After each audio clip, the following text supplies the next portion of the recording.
Welcome to Gokul kitchen. இன்றைக்கி நான் செய்ய போகிறது ரவா உப்புமா. வாங்க எப்படி செய்யலான்னு பார்க்கலாம். நம்ம வீடியோக்குள்ளே போகிறதுக்கு முன்னாடி நம்ம சேனலை மறக்காமல் சப்ஸ்கிரைப் பண்ணுங்கள். கூடவே பக்கத்தில் இருக்கிற பெல் பட்டன் ஆல் கிளிக் கொடுங்க. அடுப்பை வச்சுக்கலாங்க. ரவை 2 டம்ளர் எடுத்துருக்குங்க. நம்ம வறுத்து தான் சேர்க்க போகிறோம்.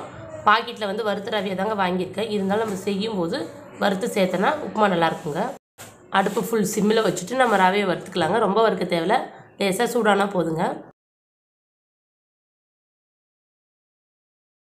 ரவையை வறுத்து எடுத்தாச்சுங்க.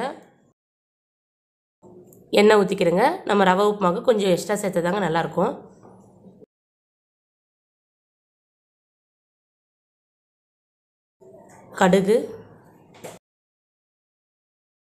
கடுகு பொரிஞ்சதுக்கப்புறமா கொஞ்சம் உளுந்து சேர்த்துக்கிறேங்க.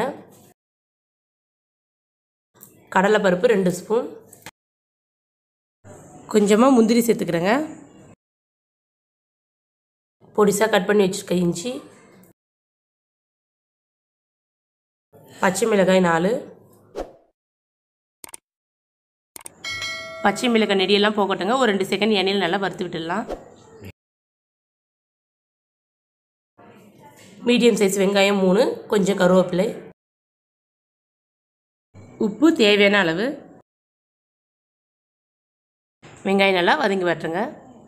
ரவை உப்புமாவுக்கு நம்ம நெய் கூட சேர்க்கலாங்க. இருந்தாலும் சூடாக சாப்பிட்டா நல்லாயிருக்கும். ஆறுனதுக்கப்புறம் இறுக்கமாக இடுங்க.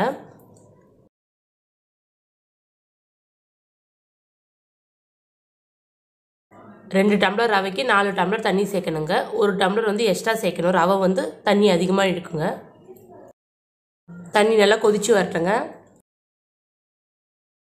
தண்ணி நல்லா கொதிக்குதுங்க. இப்போ நம்ம ரவையை சேர்த்துக்கலாங்க. அடுப்பு ஃபுல் சிம்மில் வச்சுட்டு ரவையை நம்ம சேர்த்துக்கலாங்க. நம்ம சேர்க்கும் போது கிண்டி விட்டுக்கிட்டே இருக்கணுங்க, இல்லாட்டி கட்டி கட்டியாகிடுங்க.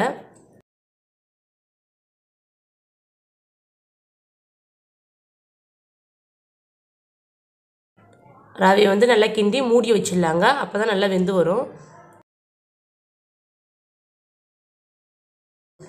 ஒரு 3 நிமிஷம் மூடி வைக்கலாங்க.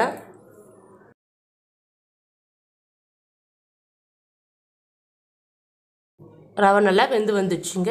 இப்போ அடுப்பை ஆஃப் பண்ணிக்கலாம். ரவா உப்புமா ரெடி ஆயிடுச்சு. இந்த வீடியோ உங்களுக்கு பிடித்திருந்தால் லைக் பண்ணுங்கள், ஷேர் பண்ணுங்கள், கமெண்ட் பண்ணுங்கள். மறக்காமல் சப்ஸ்கிரைப் பண்ணுங்கள்.